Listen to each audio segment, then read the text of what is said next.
If you're doing business in Bali, you already know it's this amazing mix of opportunity and, well, let's call it complexity.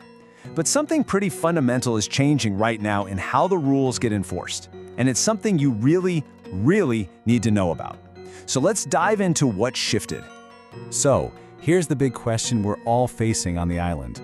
Is your business, and maybe more importantly, your digital footprint, truly ready for what's happening? Because the old ways of kind of flying under the radar, well, those days are officially over. And this whole new world starts with a new government initiative. It's a name you're going to want to remember. Operation Jagratara. This is not just another series of spot checks. Nope, this is a whole new philosophy.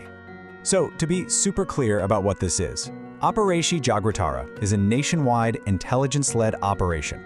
Its one and only goal? To find foreigners who are using their visa for any kind of business or commercial activity they're not supposed to be. It's targeted, it's coordinated, and it's all powered by some pretty serious tech. And this, right here, is the most crucial part to get your head around. The whole game has changed. They've moved from being reactive, waiting for someone to complain, to being aggressively proactive. Let's break down what that actually means on the ground. I mean, just look at the difference here. It's like night and day. The old way was, let's be honest, a bit hit or miss. You might get a random patrol, maybe a friendly warning. It was pretty easy to avoid. But now, we are talking about AI crawlers that are constantly scanning everything online 24/7.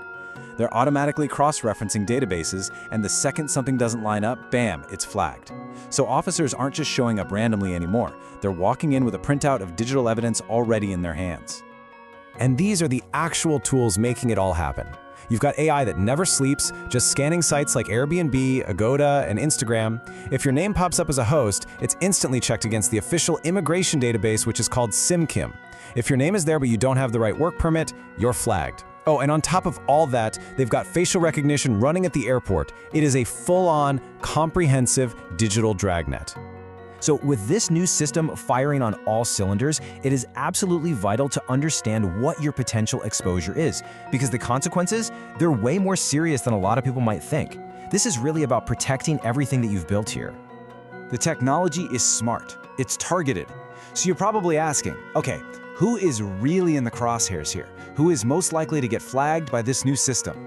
Well, the system is laser-focused on these kinds of profiles. We're talking about foreign villa owners or managers who are on a tourist visa or a family or spouse visa, anyone whose name is listed as a host on Airbnb or Booking.com, that's a big one, management companies with foreign staff in very visible roles, even F&B spots using foreigners to run their social media. So look, the bottom line is this. If the way you make money doesn't perfectly and legally match your visa status, you are definitely on their radar. And that brings us to maybe the single most important point of this whole discussion. If you get flagged, the outcome isn't just a slap on the wrist. It's not a fine you can just pay off. It is, and there's no other way to put this, a life-changing event. And just so we're crystal clear, this isn't a conversation or a negotiation. It is a swift, three-step process that just happens. Step 1, administrative detention. They hold your passport, you're detained. Step 2, deportation. Immediate removal from the country. And step 3, a lifetime entry ban. You are blacklisted from Indonesia forever, and there is no way to appeal it. Okay, now I know that sounds incredibly severe, and it is, but there is a clear path forward. It's all about shifting your own mindset from being reactive to being proactive. It's about making sure your professional standing in Bali is completely bulletproof. The entire strategy now is just to get ahead of the problem. You've got to understand your own digital exposure, what the algorithms see, and get a legally solid, documented position in place before they find you.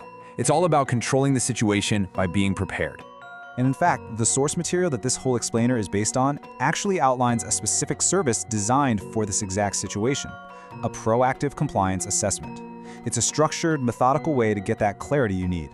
So, this is what being proactive actually looks like in practice. An assessment like this will review your exact visa status, analyze your online footprint, what those AI crawlers are looking at, and check if your income streams actually match your legal standing. It'll pinpoint any red flags, give you a written summary, and if necessary, connect you with licensed immigration lawyers who can help.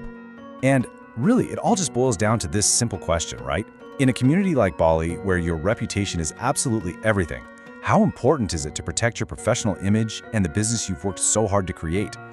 If you're even just a little bit unsure if all your documents are perfectly in order, it's so worth it to just double check. This isn't just about ticking boxes. It's about safeguarding your entire future here.